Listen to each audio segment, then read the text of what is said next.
apparently we're doing the button pushing shenanigans of resharing to personal pages on the Facebooks. Good times.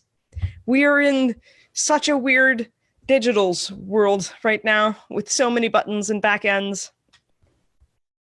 All everyone's backside, back ends. Okay, so if people join us and watch us, I can see them on my screen that you can't see. So I'm excited about that.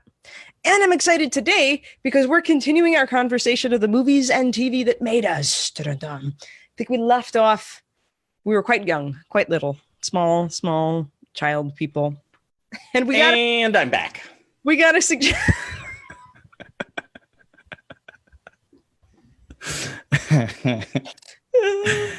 Yes, you are. Mm-hmm. Welcome back. Thank you. From the moment of turning inward to push the things. Yeah. Okay, we're good. Multitasking. They say it doesn't exist. Thanks for filling the dead air. Yes, the air was so dead. I left our last conversation totally filled with yummy energy of awesomeness. It was super fun. I don't know how you felt. I recognized that telling the story, and I had said before when we jumped in last time that talking about the networks and the TV shows and that sort of thing that I grew up watching felt more like a more real version of what my heritage and lineage was than whatever tan I have at any point in the year. And it felt more and more true. I felt like I'd fully seen and fully expressed because I was talking about all of the insides that I really am made of. It actually it made sense as a memoir to me in more ways than anything I'd ever considered before. I thought that was one of the most profound points you've made in this whole podcast adventure that we've been on so far, is the idea that your lineage is just a bunch of stories that people have told you. And if you have a strong connection to your biological lineage or cultural lineage of some sort, well, those are just stories. And for many of us, myself and you included, we don't have a strong, like, I know that my background is like German, Dutch, English, something, or I'm a European mutt, apparently. Yeah. But I have no connection with any of that. I don't know. And even if I did learn about it, it would be like learning about someone else's culture. So the idea that the stories that you ingest as a child through movies, that is the stories that make up your lineage and your background. And that is who you are at a much more real level than the stories that you've heard, even if you do have a strong connection to your cultural heritage. I imagine the movies are better versions of that, of storytelling than whatever stories you've been told, you know? Yeah.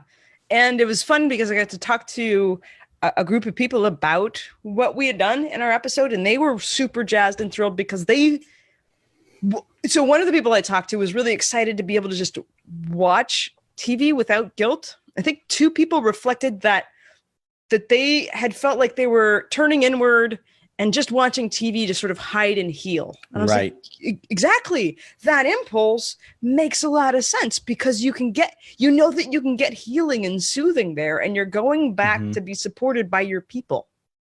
But when you have guilt about it, you're pushing it away. And even if it's only a small percentage of you that's thinking, I know I've said this before, that's thinking, I should be doing something else.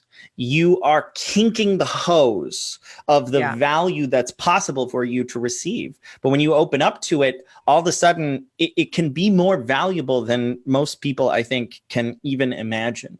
Totally. So here's what I would like to do today. Two things. So we're going to talk about movies and TV that made us. I think you said stories or shows that made us.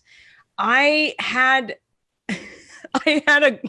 a lot of my inspiration comes from an annoyance, like an annoying place. Annoying is a really good trigger for me to do something. I've got an itch. I need to scratch it. I'm like, God damn it. I'm grumpy about this thing. So I've been getting grumpy as we click the thing. And I was like, we're always going to come up with more things to say, which is a wonderful problem to have or things to talk about. And I'm like, I haven't even talked about the shows I've been watching that I was watching weeks ago. So new rule, before we jump into our topic, we're going to just say, hey, what are you watching? And we're going to tell you. And that way, each week we get to sort of like, what is the faucet? I love it. Just like let it out. So Nicholas, what are you watching?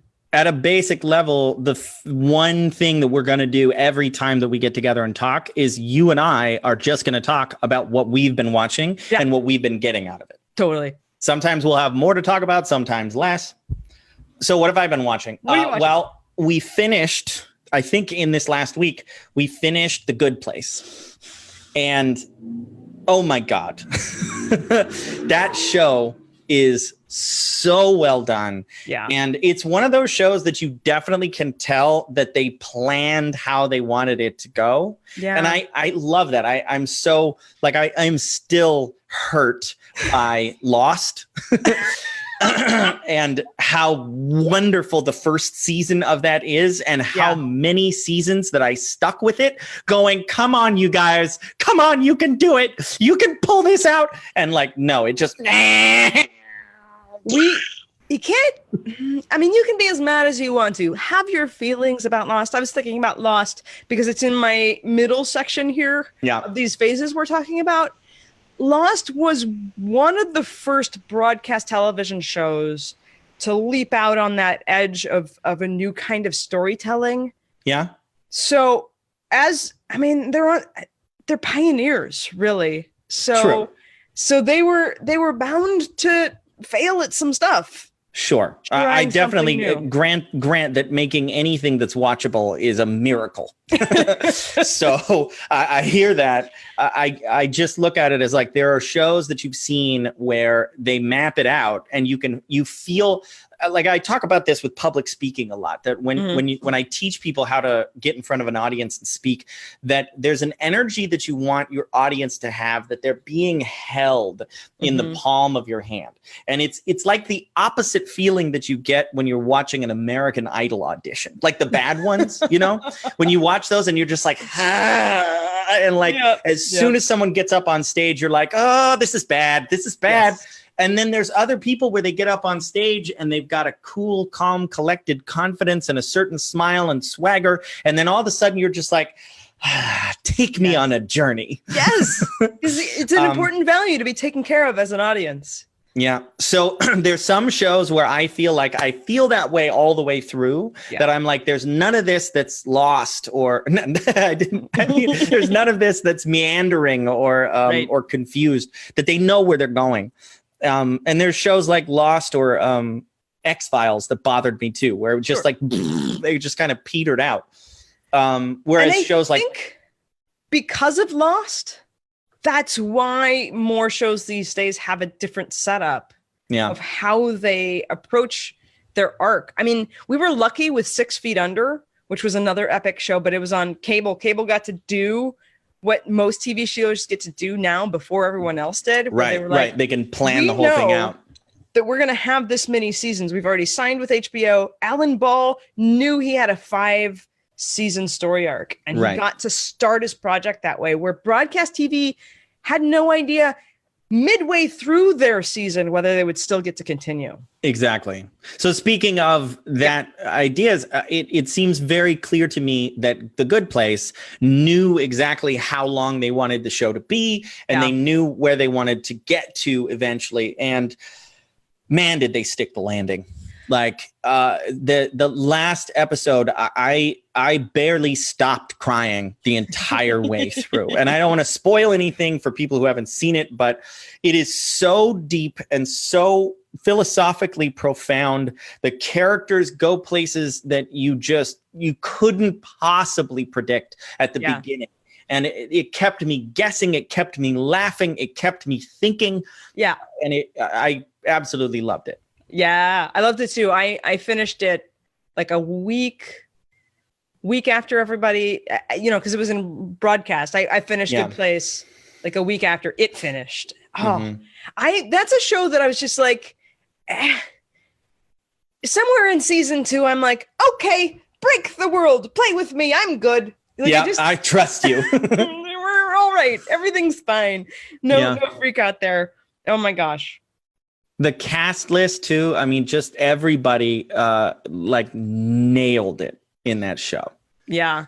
Even the guest appearances were rad. Yeah. Oh yeah. Like the what's his name? The guy from Justified, Timothy Oliphant, when he shows up at the end. Spoilers. Yeah. There's some really great guest appearances. Minor spoiler. Yeah. Is that your check-in? Well, the other show that we've still been going through is, I know I'm way behind the times on this one, but we're watching all the seasons of 30 Rock, and we're now in season 6, which apparently is supposed to be the season that you're not supposed to like.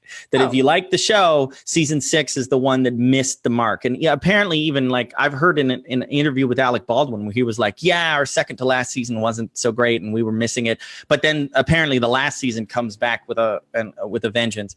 Ooh. But I love it. I love it. It's so good. It's so good all the way through. Like I have not found an episode that I haven't enjoyed yet, and it's so funny. And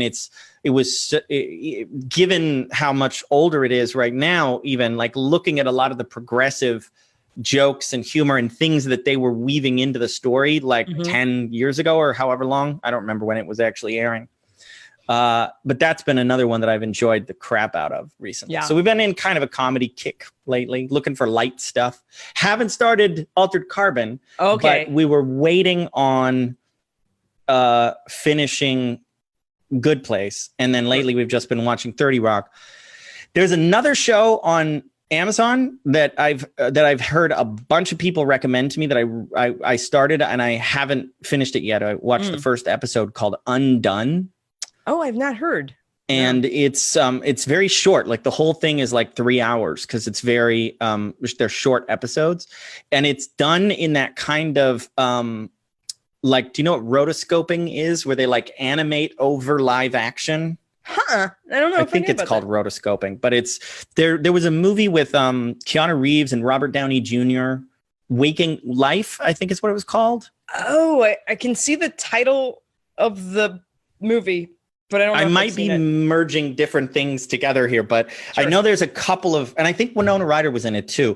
And it's very trippy and kind of Matrixy or Total Recall, like what is reality kind of stuff. Yeah. But the animated style is so unique because they filmed the whole thing with actors and then they animate over top of it. So this show called Undone is done in that same style, but I don't know much about it other than it's supposed to be really trippy. That by the time you get to the end, you're like, what? Actually, that brings up another show that I'm in the middle of that I'll throw out as my dump here. Yeah. I've been watching this incredibly slowly. I think I've been watching it for 6 months, and there's only like 25 episodes or something. It's an anime. Mm-hmm. Called Evangelion Neon Genesis. Right. Or maybe it's Neon Genesis Evangelion. Yeah. Yeah.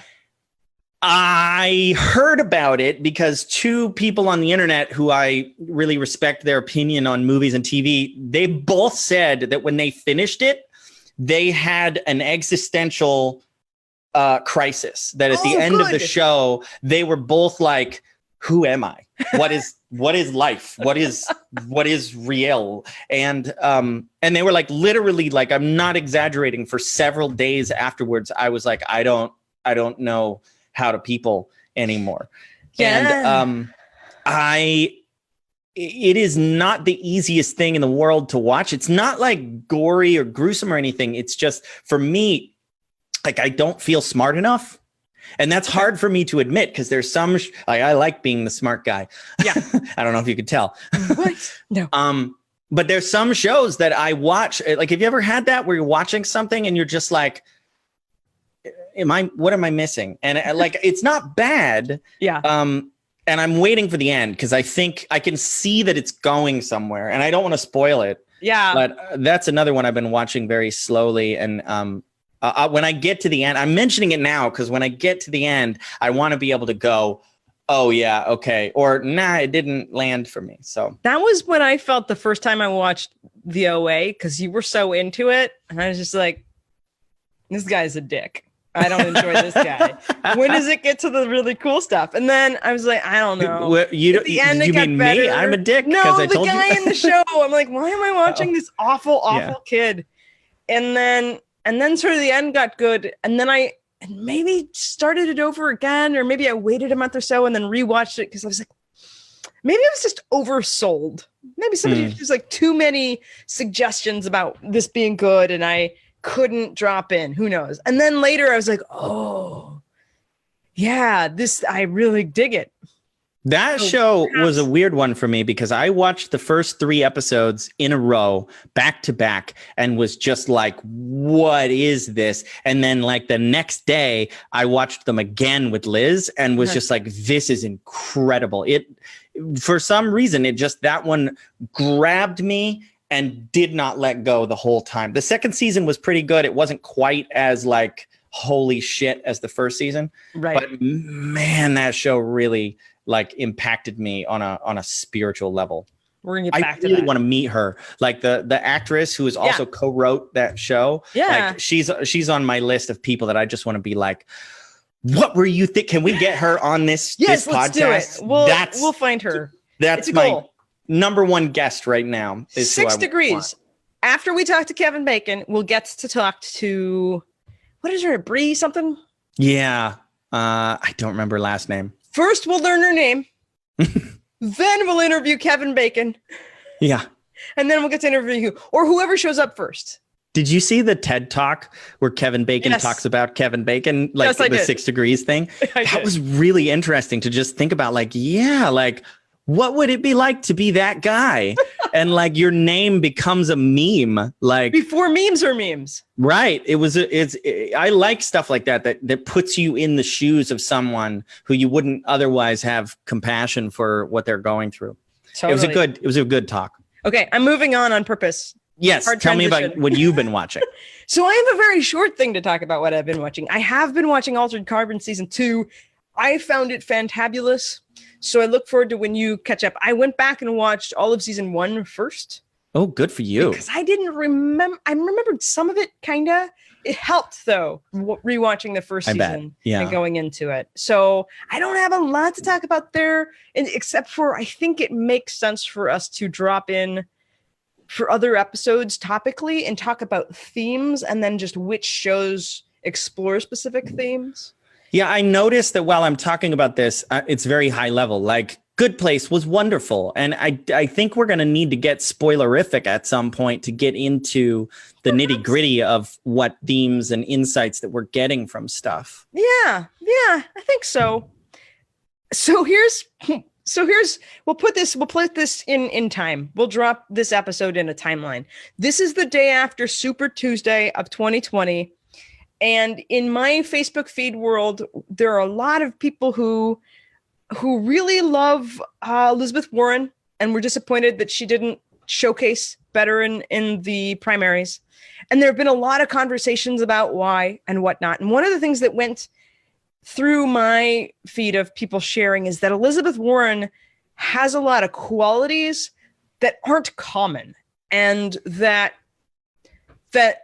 there might be values and personality traits and culture that Elizabeth Warren represents that other people don't relate to, and they can't see her nuance and that sort of thing.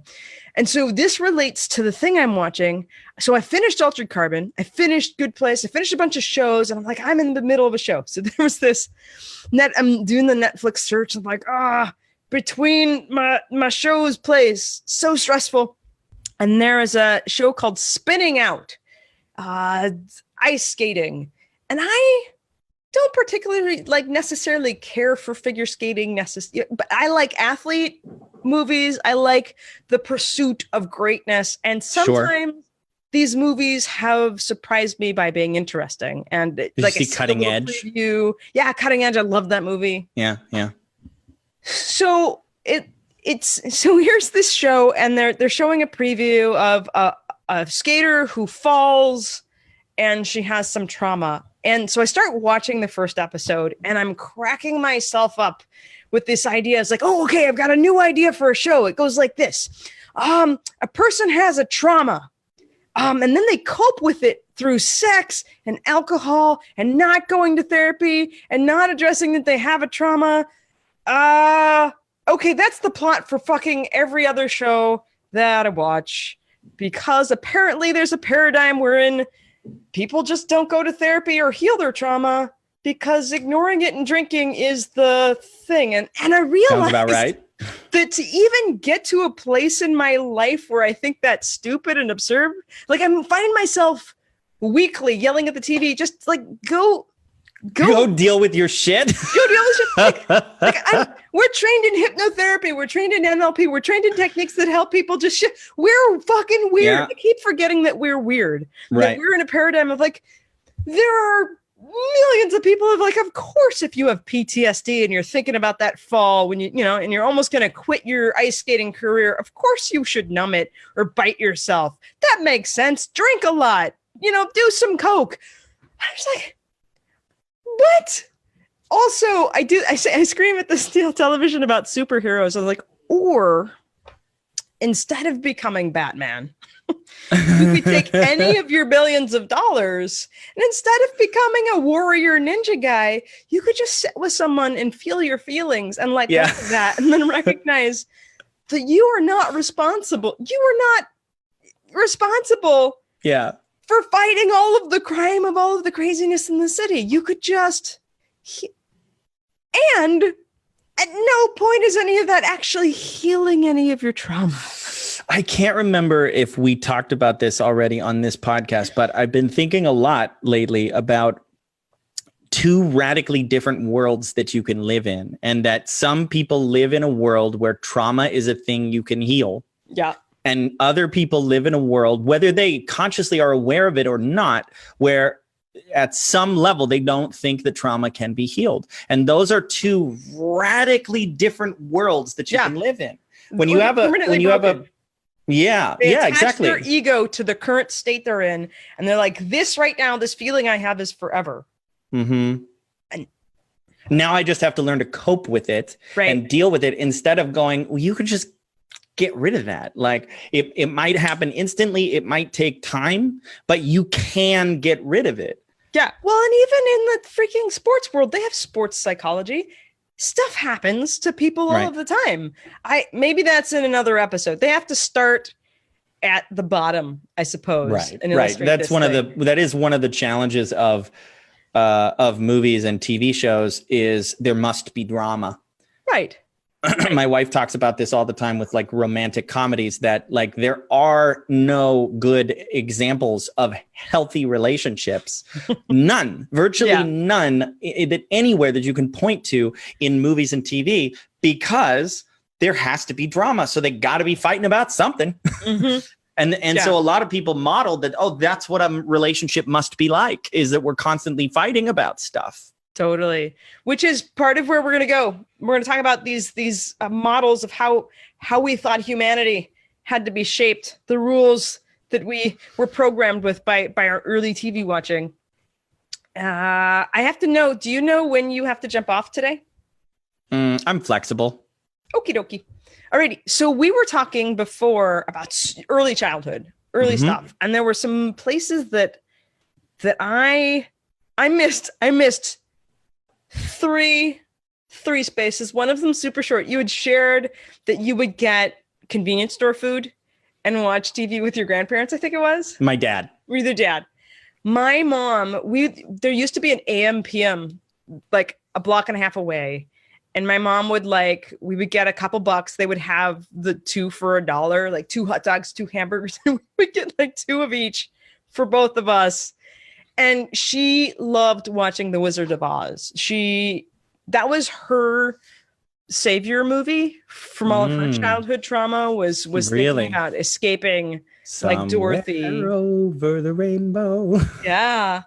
And I don't know the themes for her. I'd have to rewatch that, but those were some fun. Shockingly sad song when you actually listen to it. You're like, oh God.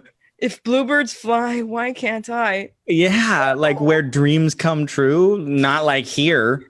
Yes.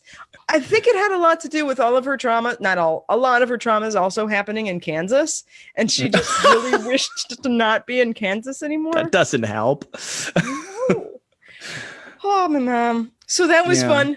And then, super important, WWF. I used to watch wrestling. Like, okay, and I have to drop you into, so I'm 40. So the timing of this is Hulk Hogan versus Andre the Giant at WrestleMania. Also the team up between Hulk Hogan, Macho Man Randy Savage for that dynamic of Hulk versus Andre and the movies. Do you remember? Did you ever see the movie No Holds Barred? It's terrible. Who's in it? Hulk Hogan and this dude, was his name Zeus? What was the dude's name? Tiny. I remember seeing several Hulk Hogan movies, and they were all terrible. Yes. Like Suburban Commando. Oh. And there was a couple of other ones that were like silly kids movies, but I don't think I saw that one. Yeah, I remember The Ultimate Warrior before he got super unhealthy. His like shaking the what are the things around the ring? Shaking the ropes. I started doing that to release, like, I've got so much energy and tension when I was a kid. I would just pretend to be him and like, like shake the ropes. There was a kid in our neighborhood, Alex, who was the only one whose parents would buy pay-per-view. So we would always watch the Royal Rumble and WrestleMania at his house. And I don't know for sure whether we really liked Alex or not. I thought he was okay. He wasn't the most social. He wasn't the most popular. But we would go, I think we all, the group of us guys, we all knew that wrestling was stupid. We were at the age where we knew it was fake and kind of dumb, but we just cloistered together in our guilty love of it. Inside of Alex's house. It's like, no one knows. We're just in here. I never got into wrestling. Yeah. I completely missed it when I was a kid. I don't know. I mean, I wasn't into sports either. But it's definitely something that I didn't get it until much later. And then I did we talk about this in terms of like, there was a South Park episode? I don't know if we talked about it. I don't know if we talked about it out. I think we talked about it because I mentioned it behind the scenes. South Park's a big deal for me, by the way. That's one of the only shows that has lasted as long as it is, and it just keeps getting better. But there was an episode that they did not that long ago about wrestling, and they always like to turn things up to 11. So the idea was that all the kids started having their own wrestling league, and there was no wrestling. It was just drama. It was just like, that guy slept with my wife and that, and like, it was all these monologues with spotlights on them. And then I started to get, wrestling's not about, it doesn't matter that it's pretend. Like, like that's not the point. Yeah, it was. My father wasn't sure why I was into wrestling. He's like, it's fake, right? I think he's tried to say that. I think that was his way of trying to console me when I was crying because someone, maybe Hulk Hogan, like lost. It's not real. Dad, you don't understand. It's not real, right? It's like, it doesn't matter. Shut up, Dad, or whatever. I don't remember. To go back slightly before that, The Wizard of Oz is one that was not a big deal to me when I was younger. But it has become a very big deal because it's one of my favorite metaphor movies that there are interpretations of the symbolism of that movie. Like, we need to do an entire episode on Wizard of Oz at some point. And we're talking about not just like Pink Floyd album. Or does it no, there's more to it than that. I was thinking after we were done with our last episode that it might be funny to just post, you and I will just post on our Facebook page the things we're not made of, because I can list pretty specifically the shows that aren't my shows. There are people's shows, which could be, I don't know, could be interesting. There is someone on my porch. Oh. So in case there's any background noise, they're doing construction work or like repainting the outside of my apartment complex. I'm on the second floor. And someone just stepped off of a ladder onto my porch. Okay. And they're right there. Sure. Well, I haven't heard anything just yet. Okay. Whatever. I'm just going to ignore them. Yeah. So one of the things that was a big deal in my early childhood, as I'm assessing what shows I watch are part of my lineage, I think one of the reasons that I became drawn to personal development was because in I'd say around 87, 88, talk shows shifted their programming. So Donahue, Sally Jesse, Oprah. This is before like Maury and Springer and that world. Okay. So before Oprah, this is even years before Oprah shifts to like positive book club Oprah. So 87 is around the time that Donahue, Oprah, and Sally Jesse start talking about dysfunctional family dynamics and bringing the dark, seedy underworld of the family to the forefront of our experience. And then there's a superstar around this time that shows up in all of the shows named John Bradshaw. I don't know if he was a doctor. John Bradshaw started talking about the inner child and alcoholic family dynamics. And I was in a family. So in my family world, my mother was very, very traumatized. My mother and father were divorced. My mother was theoretically temporarily staying with us until she moved somewhere else. That's a bigger story. And my mom was watching a lot of these shows, and I was watching in the background, kind of, where we learned a lot about the alcoholic family dynamics. My grandparents were alcoholics. We had like the stories around alcoholism, around enabling, around codependence was another thing that showed up. These talk shows got my father and I and my mother to go to things like 12-step groups. So my dad, I think we all started, I'm sharing, it's supposed to be anonymous. We all started going to these anonymous places. I can't share my story without outing other people. Yeah. And that path of me being in, I guess it's called Aladdin, in the world of 12-step and recovery, the recovery world, all of that started to become more and more prominent in mainstream culture. Right. And just the idea that you can better yourself, you can better your life. Better yourself, that you could talk about sexual assault that was happening, all these things that used to be, we don't talk about that. Right. Okay, Uncle so-and-so and Aunt whatever, or no, people didn't talk about those things. And like a show at a time, these shows traversed this new ground of unearthing family secrets, which was a really big deal. And a lot of the wisdom of seeing the humanity in these moments, that's where people fell in love with Oprah, because at some point she shared her own story. Right. And it reverberated out and shifted the whole world, really. Yeah.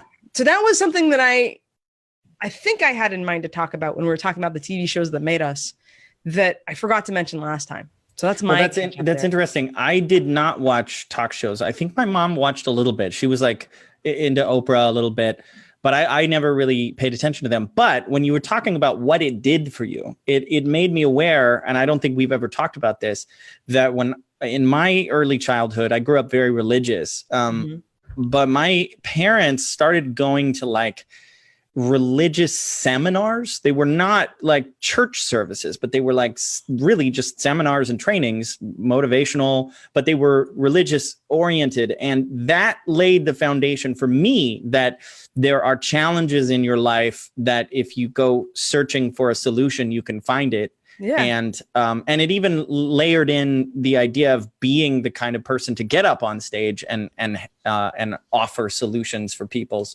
lives and how to make yourself better, which definitely laid a foundation for me.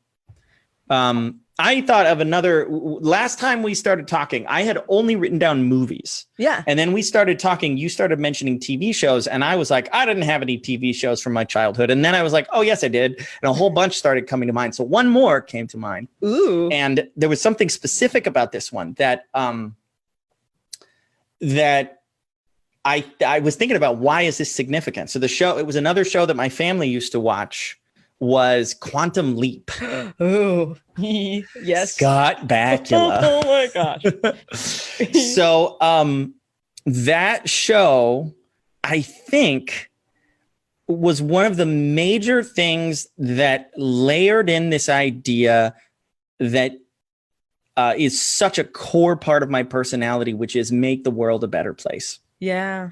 That like I have to jump from each one of these lives to try to fix something that went wrong, hopefully someday, so he can go back home. And that idea of just like, wherever you go, make the world better because you're there, and like leave an impact. And that resonates. Yeah, I mean, it's Star Wars 2 and the hero's journey and the call to go and do something better. But boy, Quantum Leap was so like morally interesting to me. I think it also probably had some impact on gender for me too, because all the episodes where he jumped into a female body always made me go, what was So yeah, that's another thing we can talk about more. And it also talks about the idea that just small things make all the difference. Small shifts. Yeah. Bumping into the right person at the right time. I think that carried over for me from Back to the Future. That just his whole goal was at some point to help his father with this trauma. He's like, I know. If Get his dad to punch Biff. Like that's the crux of the story is McFly has to punch Biff, and then the whole future is different. Like Butterfly flaps its wings, and yeah. Oh man.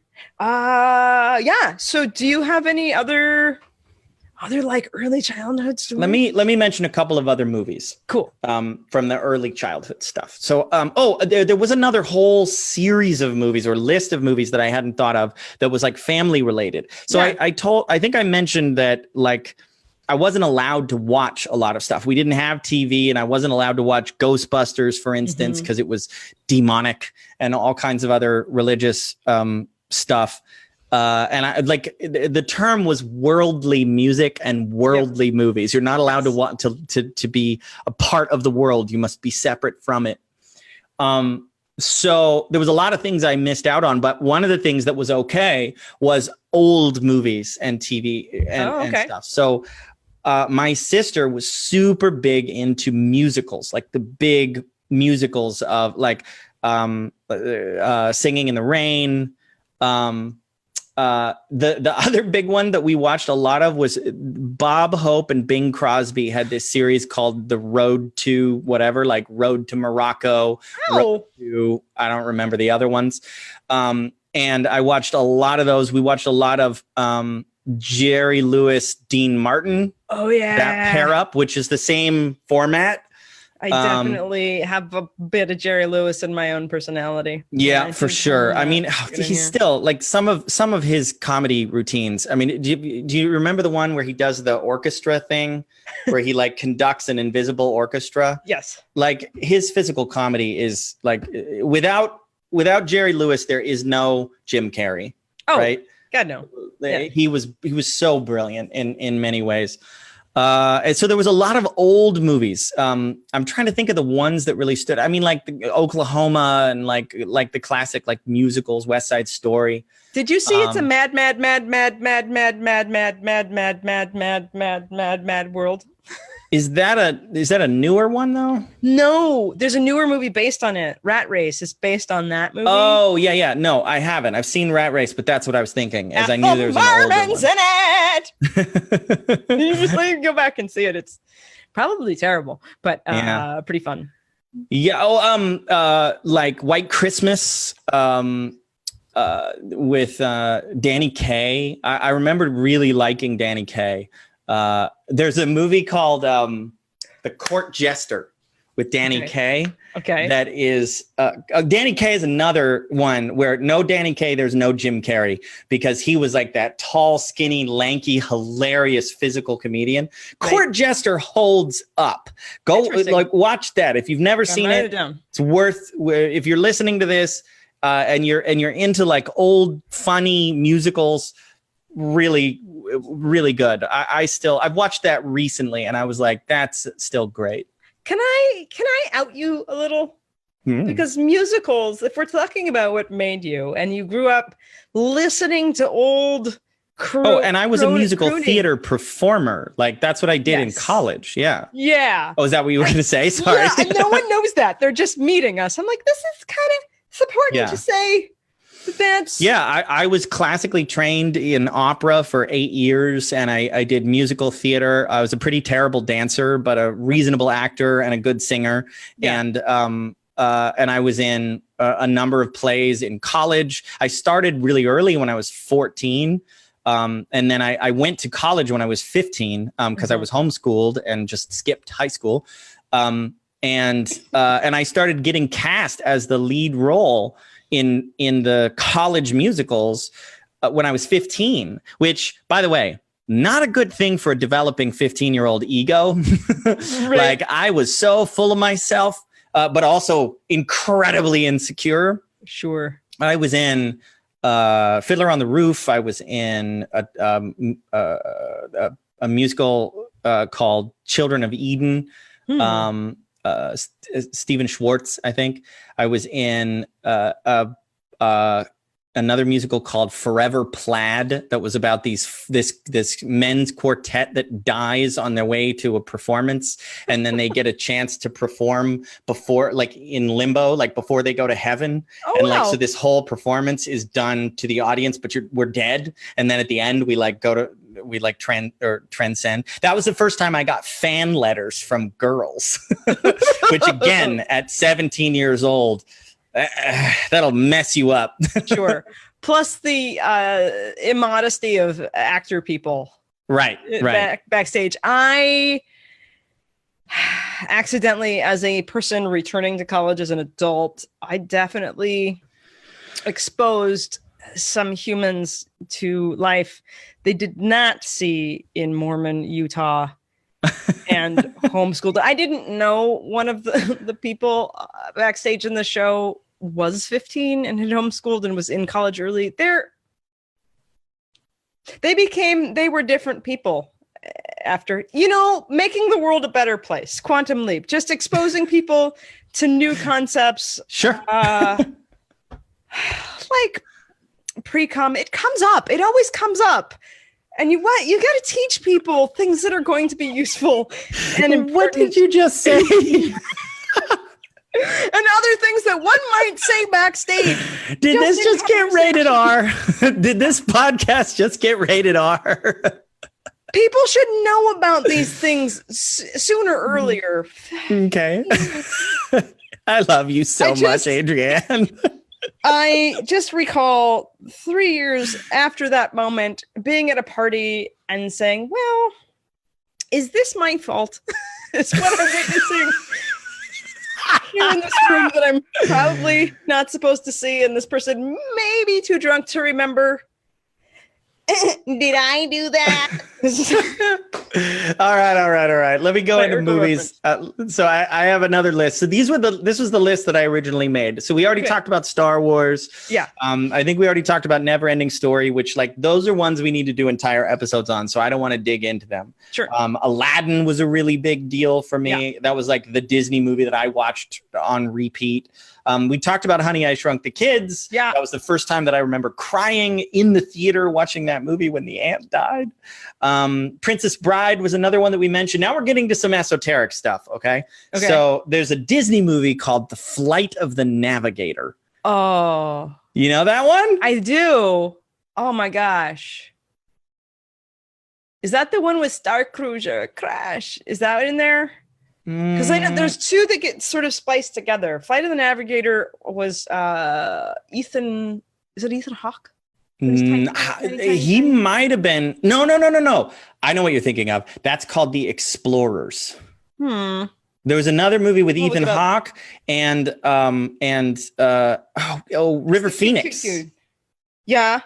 And the two of them were in a movie, and it was that is on my list. That's the next one down. But The Flight of the Navigator was, I don't remember the name of the kid who I mean, it might have been the kid from E.T. I don't think so though. But spoilers, I guess. The basic premise is the kid is walking through. He's on his way home. Yeah. From another house or something. He's going through the forest and he falls down a ravine, and then he gets out of the ravine and he loses consciousness, and he gets out of the ravine and walks home, and he gets home and he knocks on his door, and the people in his house are not his parents anymore. Right. And then it turns out that 10 years passed while he was down in that ravine. Oh my God. And he hasn't aged a day. And his parents just thought he went missing and they never found him. And his little brother is now 8 years older than him. And nice. And so then at the same time that this is going on, there's this experimental laboratory that has this spacecraft that they've found. And it turns out that the spacecraft, they can't get it open. It's just one solid piece of metal. But the spacecraft attaches to him and calls to him. Ooh. And then it opens up and he goes inside, and Pee Wee Herman is in there.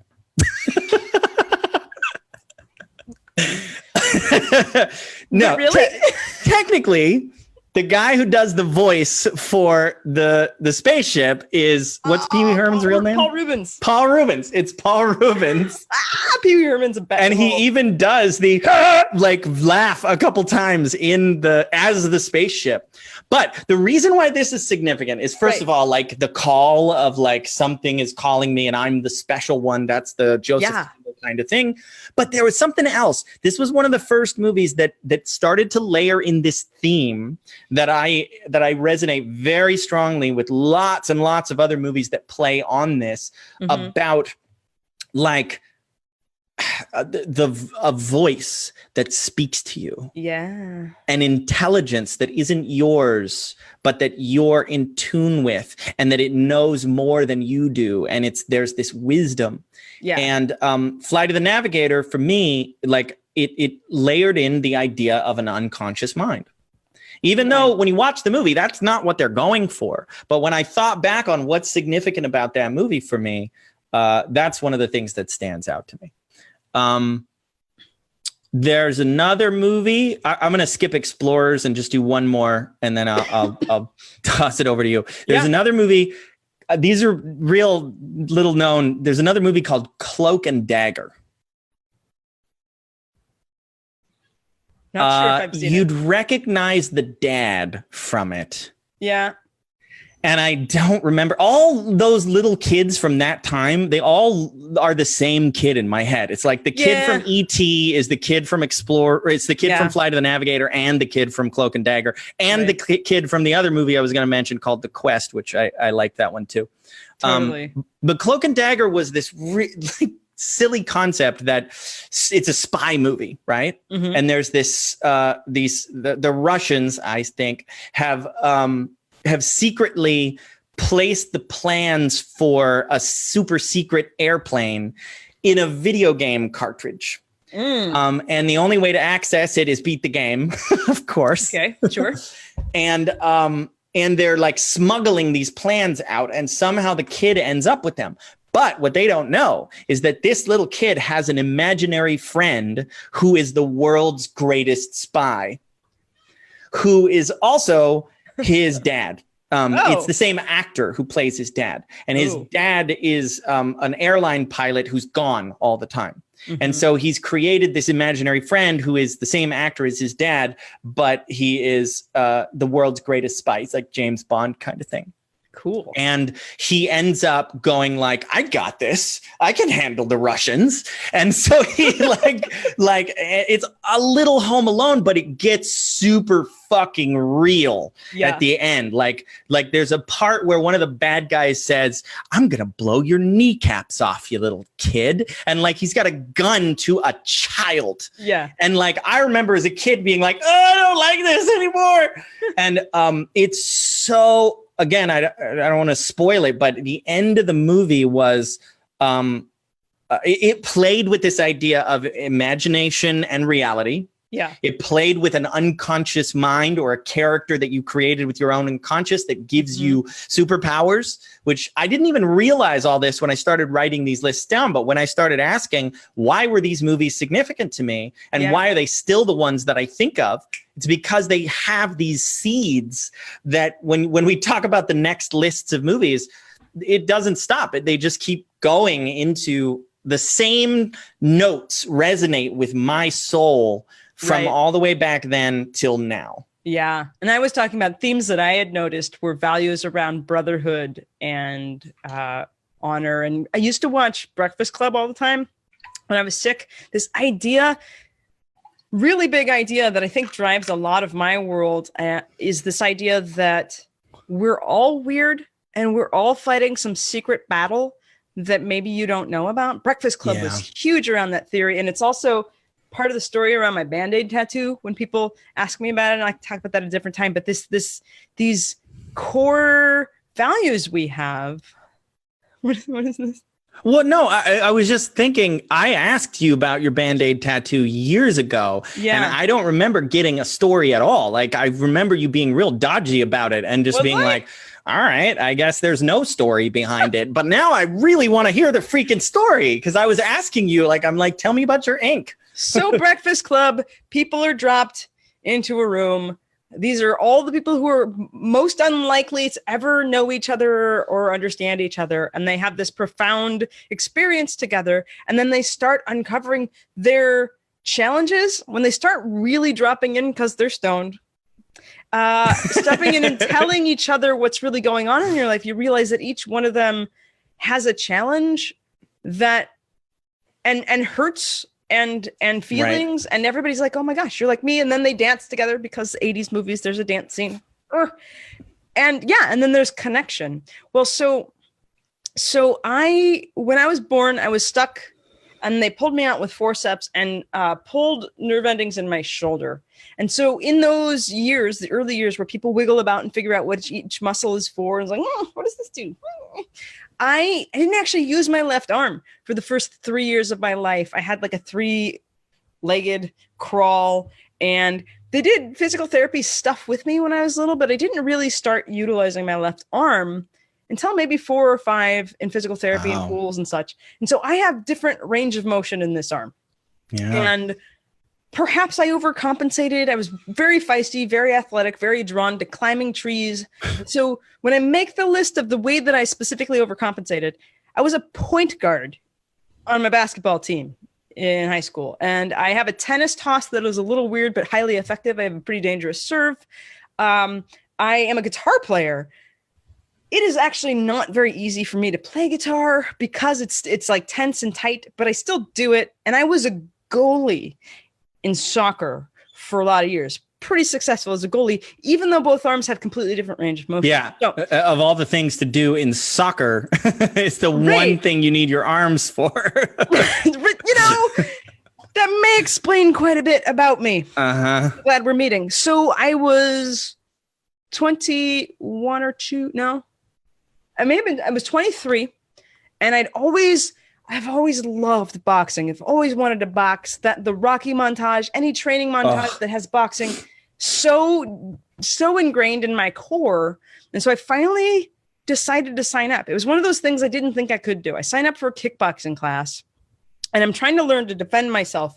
And so you're confronted with your reptile animal and your unconscious mind about flinching and this sort of thing. And I started having emotions just flood me of panic and fear, and the same kind of tension that I would have around, I can't do this, or can I do this, because of my arm, because I wasn't able to easily defend myself on that side. I got freaked out, and then I started kind of feeling sorry for myself and going like, people don't know how fucking hard it is for me to do things. They can't tell that there's something going on because I'm good at hiding it.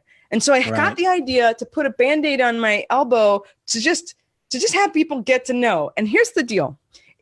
3 months later or so, by the time I actually did tattoo a Band-Aid on my elbow, I'd come to the realization that everyone is fighting a secret battle. There's always something for everyone that you don't know that they're going through. Yeah. And so when I put it on, it was less about like, hey, ask me about this.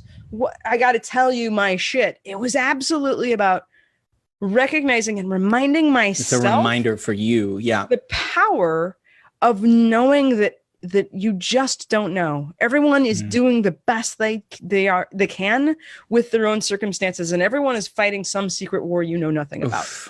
That's fucking awesome. Boom. So all right, so wrap up the childhood phase. Yeah. And then we'll see how much time we have left. So what were other things in the first phase movies that made you?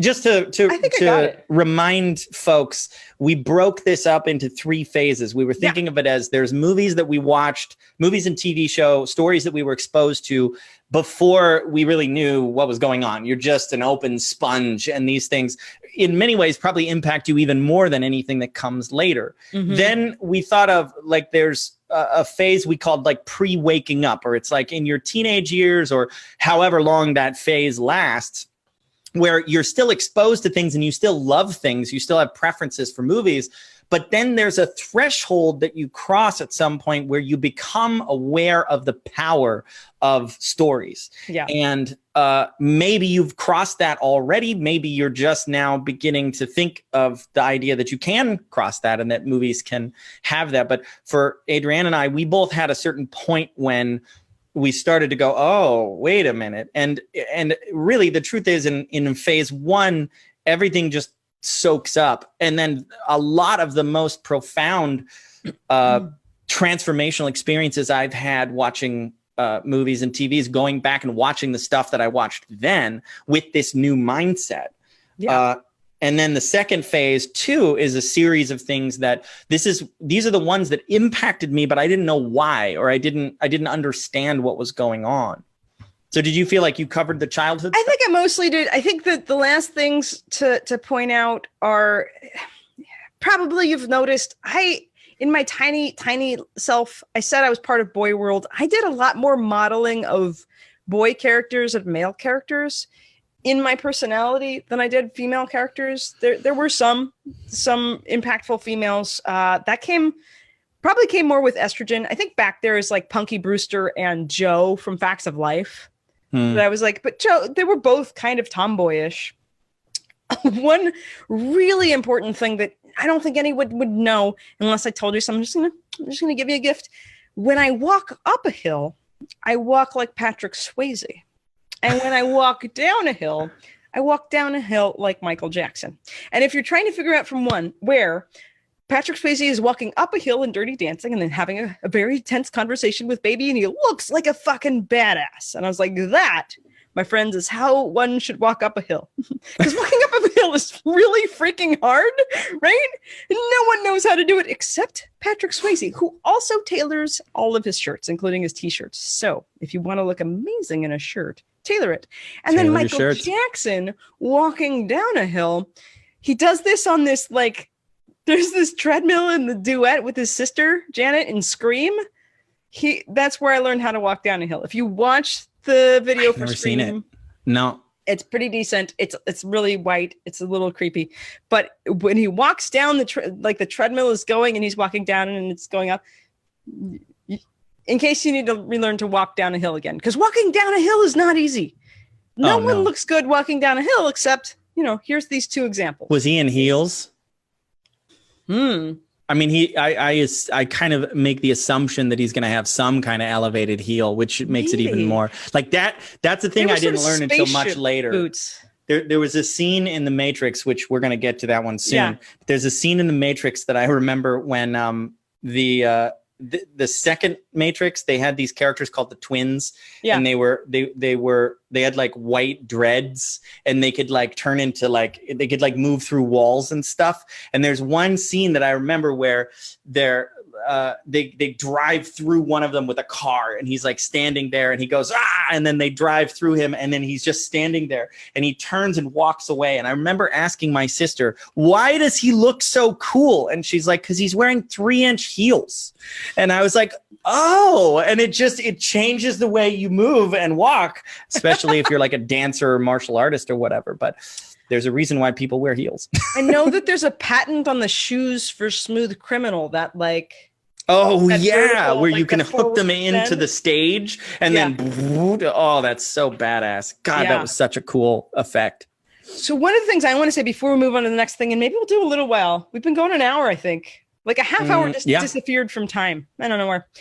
So one of the things that's ultimately part of how to watch movies and television for my maximum psychological and personal development. No, spiritual We development. forgot to say it at the beginning. I'm glad you remembered now. So I'm getting closer. I'm getting closer to being able to say it. So one of the things is your question, why were these so impactful? And going back and like exploring your own history, your own lineage of movies and television to figure out what are some of the things that taught me how to be a person.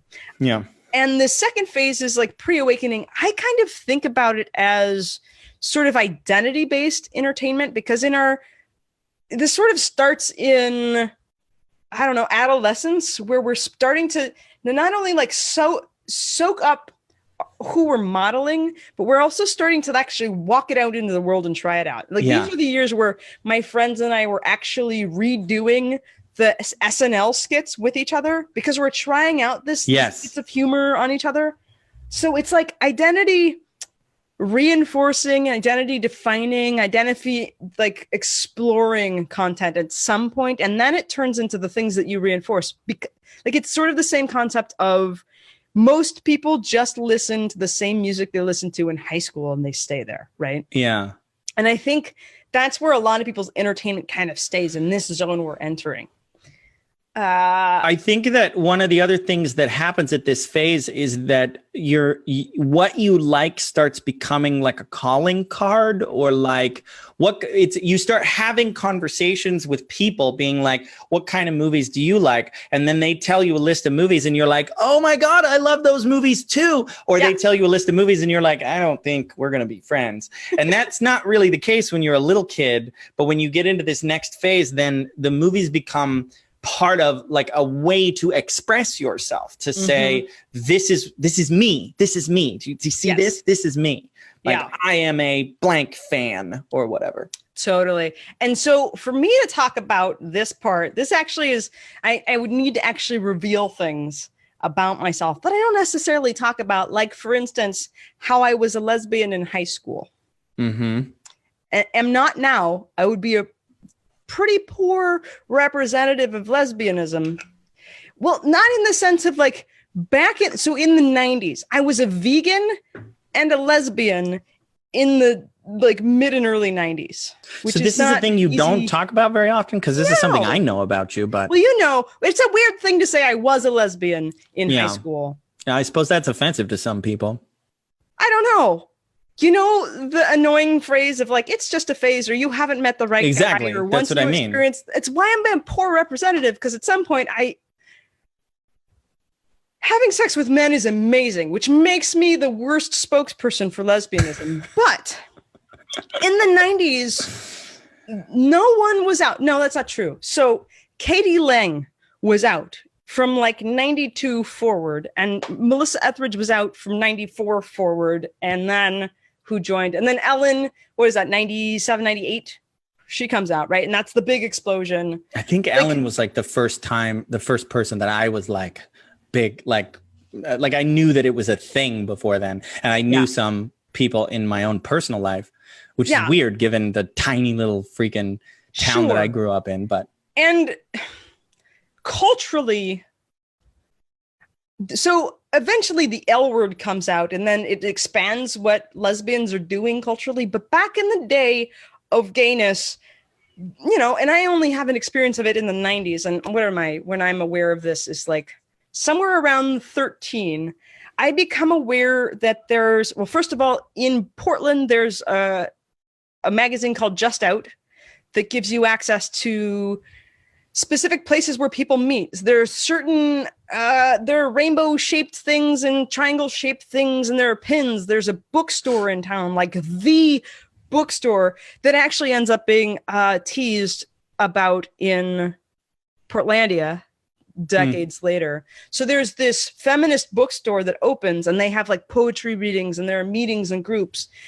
There are sort of eyebrow raises or some sort of like eye contact code thing of like, are you family? There's this secret world that is gay world, and it comes with like a list of books and movies and shows that you're watching. So back when I was a tiny lesbian person, I started watching a lot of these things. And I also had HBO, which had real sex, which exposed me to things like Tantra and other things that most people my age didn't get to watch and learn about sexuality. So there's like, I think I also have to say, gay and lesbian movies, and this may still be true today, they're a lot of them are super bad. They're terrible, but they're great.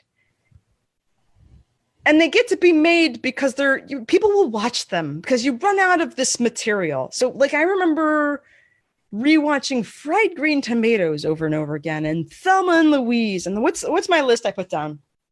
Go Fish was one of the first like Fried Green Tomatoes was definitely one I watched when I was a kid too. Yeah. Claire of the Moon, filmed on the coast here outside of Portland. One of the first things I watched was Madonna's Truth or Dare, which was her documentary. And there was something about that and the behind the scenes of, what is it? The baseball movie. Oh my gosh. League of Their Own? League of Their Own. Yeah. Something Madonna might have cracked open my belief around. First of all, I became a vegetarian and then a vegan because Madonna was a vegetarian and she was skinny. Super legit reasoning for when everybody asked me, I'd read some book and I told them everything else, but everybody has a secret why. And Madonna was my first, like, crack you open, sexuality's okay, you can do it. Boom. Who else is in there? Personal Best. Oh, awful movie from the early 80s or 70s. I haven't heard of a lot of these. Well, yeah, but these are like the code. Like you have to be in the club. You got to watch these and read the things. Right. Desert Hearts. Here's a really rad one. It's called Antonia's Line. I think it's a foreign film. This woman wakes up at the end of her life. She's like, I have decided today is a good day to die. And then she gathers all of her family around her. And then they talk about and she dies, but they go through this lineage. She like gathers a commune of weirdos together on her land. They just sort of over the years end up there, and they're all there. That's her new family. The theme in a lot of things is this chosen family. So that fits in with your kind of brotherhood loyalty thing. Yeah. Too. Well, and it also fits in pretty good. I think maybe that's my mom's love of Wizard of Oz is that Dorothy finds this new family. Right. Yeah. Because her life at home is kind of rough. Right. Xena Warrior Princess is also in there. This is one we've talked about. Yeah. In real time, I think 95 is when Xena Warrior Princess comes on the air. And a bunch of I didn't have any friends my age that were gay. I went to this music camp and became connected with this lesbian community of mostly people who were like at least 20 years older than me and even more. And they were watching Xena in real time. And I think when I got to college in 97, 98, I couldn't keep up with it. But I ended up returning to it later, which was fun. But Xena and those themes, it was crazy that these kinds of things were happening on television. There's a really pivotal episode, A Day in the Life. It's Xena's Groundhog's Day episode. And I remembered showing it to a friend who, I think she was in her 40s. I was 15, a friend in my 40s, showing her this episode. She's like, oh my God, I can't believe this is on television. You watch this? Whoa. It's a big deal. No one was out. Many of the people were literally, there were there were measures being passed in Portland that were anti-gay measures being passed in Portland, letting you fire people. And so a lot of in 95. Yeah. I had several teachers and coaches who I was like, these people are inappropriate. But the person who was in the position of power was also terrified of getting laid off and losing their job because they weren't out. Right. So identity-based, that's some of mine. I think my next bit, my mom really wanted me to know more Black people. I'm in Portland. Most of the people I grew up with were mixed if they were somewhat Black, much like me. And she kept trying to get me to have Black friends. And I was like, what? That's a ridiculous thing because they're in a whole other neighborhood. And how do you do that? But I got to sort of drop into Blackness and experience a different world. A different world is literally one of the shows of it came after the Cosby Show. My mom was adorable. Whenever this show would come up, my mom is a fucking phenomenal singer, but she doesn't sing out loud around people unless she's on a stage, or if you ask her directly, she will sing something and she knows the words to things, but she has this like hum sort of fake sing thing she would do. So whenever Different World would come in, we had a squeaky couch, so she would bounce to the music for I know it's Aretha Franklin. This is what my mom would do. Bounce in a different world when it comes every week. My mom would bounce and squeak and unsing the theme to that. But there was like the women of Bruce Wick, Harlem Nights, and Living Color, Color Purple, Sinbad and Richard Pryor and Eddie Murphy. This Cosby? Cosby was in there. Because that was pretty white, Black. Yeah, but it wasn't the same as like Different World was set on a college campus. And they probably inspired a lot of Spike Lee's stuff. Right. Spike Lee's stuff was important. But like Harlem Nights probably was my first version of what people ended up experiencing watching Black Panther movie. Was just opening up a world of seeing the Harlem Nights was so in the 90s, gangster movies were really, really popular, and Harlem Nights was the Black like prohibition gangster movie. Eddie Murphy and Richard Pryor sharing the same, like what it must have been. Eddie Murphy, Richard Pryor, and Red Fox. All three epic performers of comedy. Is Harlem Nights a movie or a show? Harlem Nights is a movie. I think I've seen that. I think I've seen that because when you list the cast list, I'm pretty sure I've seen that. And so many of the people in there, it's just so beautiful because the movie just opens up and they like open the door as they walk into this club and just surrounded by Black people just doing life the same. It's the same. It's Goodfellas only with Black people, right? And it's kind of radder and sexier and prettier because they dress better. There's just something magical about, oh my God, what would it be like if the world looked like this? And I used to sort of make unofficial field trips when my mom did live in a neighborhood where there were more Black people, where they would like have at a normal grocery store, they would have things that I could use for my hair, like hair products that I could actually use, which was crazy making. I used to wear coconut oil in my hair back in the day. Nowhere near where I lived had coconut oil. You had to like go to a magic hair place. So those are the two, like in my world, those were the two things I wanted to share, like these identity-based explorations of TV. And I think I'll hand it back to you. I might have other things to say, but we're over an hour, just so you know, now. We may need to wrap this up. But I kind of wanted to comment on those two subjects. Yeah. Boy, I don't really have anything to say about sexuality. Other than sexuality is a spectrum, and that's what everybody is waking up to, is that everybody falls on the spectrum somewhere, and most people are a lot more flexible than we think. But I was raised very conservative, religious, and didn't have any exposure to that stuff.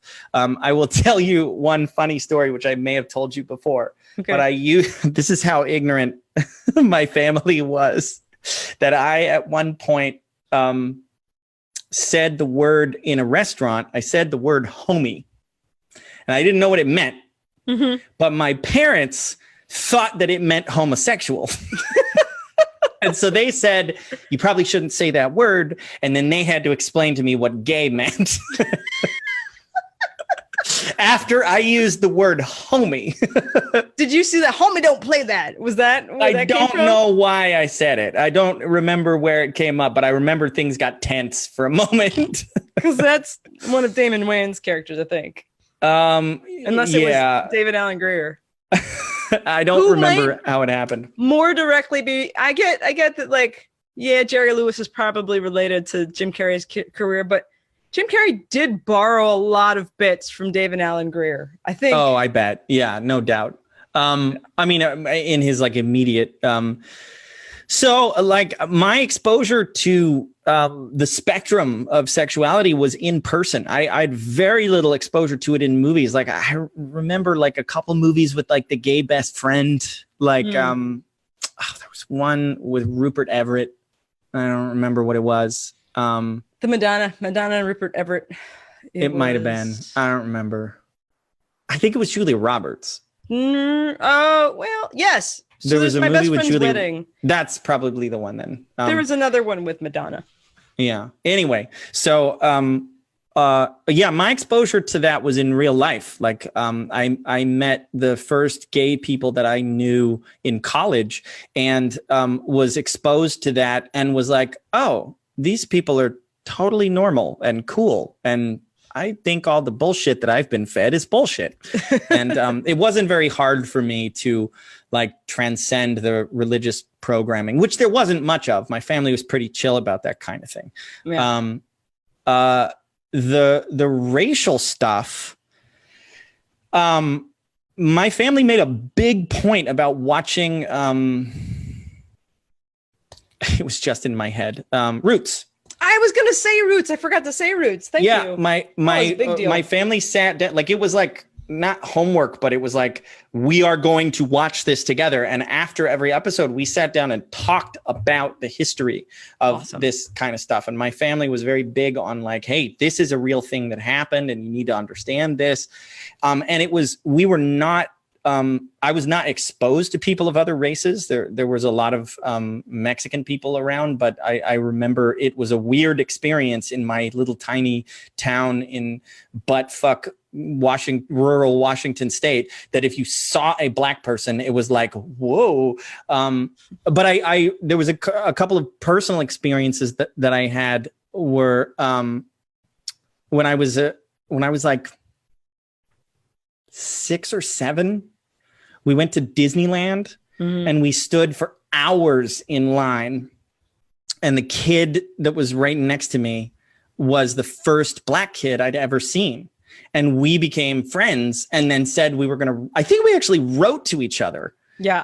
Because I think I still have letters that we wrote back and forth. I mean, I don't even remember the kid's name now. We were 6, but we played for like 2.5 hours while we were waiting in line for the Star Wars ride. Yeah.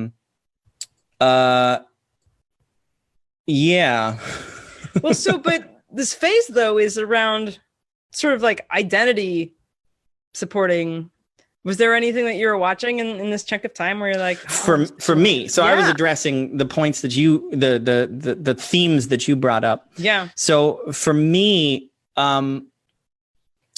identity forming stuff. I mean, there were things that carried forward from my childhood before. Star Wars was a huge deal for me, which I think we talked about in the last one, that I was like such a hardcore fan that I got written up in the newspaper because I camped out before the special edition movies came out. Yeah. That was an enormous big deal for me. There are 2 other movies that happened during that time. 3 really, I think I could put on that list that are still in the top 10 movies for me, of like they shape who I am and they still shape who I am. And it would be The Matrix, which came out, I think, during that time period. Lord of the Rings. These are the movies that I like went to midnight showings to like go see. Like I'm like, I must see these movies. It was like a religious experience. And Fight Club was another really big deal for me. And that one still is, although I will say I interpret the movie very differently now than I did at that time. But as far as like formative to who I was, those movies spoke to me in a very deep and profound way. And I want to do entire episodes talking about those. Yeah. I get the sense that like this makes more sense when we jump in. So we're coming back tomorrow. We'll be around the same time too, probably talking about the movies we were watching before we woke up, the awakening of recognizing that we could utilize movies. So those are probably they cross that bridge because I watched them beforehand, and there's other movies. Can I throw one other random one out that just fits in with like, because like you gotta understand, for me, like when you talk about movies that fit in like a cultural significance, like for you and sexuality, gender stuff, and then race stuff, like I didn't have any of that to resonate with. Sure. So the one movie that comes to my mind when you're talking about that, there's a romantic comedy with Brendan Fraser called Blast from the Past. Have you ever seen it? Oh yeah. So, spoilers, Brendan Fraser's father is Christopher Walken, and Christopher Walken is paranoid and thinks in the 1950s or something like this, he thinks that the Russians are going to bomb the United States. So he's built a bomb shelter, and a satellite falls out of the sky and lands in his backyard. And he thinks, oh my God, it's happening. So they all go down into the bomb shelter for 30 years. Yeah. And then Brendan Fraser comes out at like 31 or 32 years old or something. And he spent his entire childhood living in a bomb shelter, being taught about the outside world from books and from his weird parents. Yeah. That movie resonates more with me about my childhood than any other movie I've ever seen. Like my sister and I watched that movie and we're like, that's us. We've been living in a bomb shelter like that. We're just so culturally disconnected and socially awkward and weird. Like that's the kind of thing that resonates with me. There's another show. There's another movie called Saved. You ever seen that? Yes. That's so fucking good. That definitely hits the religious notes for me of like, that movie's so funny. And it definitely resonates with my like church background. That movie is way better than I thought it was going to be. And it also reminds me, so that movie and Dawson's Creek, I sort of watched within similar time frame. I was like, Dawson's Creek seemed like it was going to be a stupid thing. And then it ended up being actually way better than it seems like it would be. And both of those are in that category. Yeah, Saved was something where I'm like, this could have been so bad. And they did it so well. I really enjoyed that. I love it. So what I want to do is let's stop there. Yeah. Because we've been going for like an hour and 15 minutes. Yeah, the next stuff we're going to get into might sort of like have more crossover and like, I'm starting to wake up, but I haven't yet. And I'm starting to utilize television because I'm looking at all of the things at the next half of my list are the percolating parts of like the first bits of popcorn kernels are like, ooh. You know what we never talked about either in the early childhood stuff? We didn't talk about cartoons. Like, did you watch cartoons as a kid? I did. There was a lot. I mean, I think I just watched like the typical things, but like, for instance, I didn't watch Ninja Turtles, and that was something that all my friends did. Yep. But I was really into like, do you know Darkwing Duck? Yes. I watched Darkwing Duck. I watched all those Disney afternoon shows, Rescue Rangers and Tailspin. And I loved the second coming of the Looney Tunes, the Tiny Tots or Tiny Toons. Oh yeah. Or Animaniacs. That show holds up. If you go back and watch that, oh man, that's there are some grown up jokes. Oh yeah, DuckTales, the most insidious theme song ever. I did watch Warner Brothers, like Bugs Bunny. Oh yeah. Those things. Yeah, I watched all those things. I'm considering moving to Albuquerque. I think I want to end up in New Take a Mexico left. at some times. I know I took a wrong turn at Albuquerque. Is so in there. Yep. That's the running joke. Also, quicksand. I know I'm not the first person to make this joke, but like as children, we were definitely taught that quicksand was going to be a much more significant danger in adult life than it turned out to be. Yes. Yeah. I've been building a metaphor around quicksand, and I might make a video about how many more of us are trapped than we think are trapped. And we're trying to like, but so you're saying like the quicksand was a metaphor. We were all thinking it was going to be literal, but the truth is there is a quicksand and we're all stuck in it. Yeah. Well, and the other thing is that there are people like 50 feet away eating caviar and laughing at us and taunting us about the people that are in the quicksand with us. I'm like, that one's almost gonna, like, you've got your head above and like, no, they're gonna push you down back into the quicksand. You guys got to get each other. It's like, and then there's someone in the corner who's like, no, we're all in quicksand. Everyone's screwed. We're gonna need to learn how to actually wrap these up, because you and I can just keep talking forever, which I understand is probably a good thing. Sure. And we should wrap this up. We still don't have a sign off yet. I think that's okay with me for now. Okay. All right, folks. Who we are. Thanks for joining us.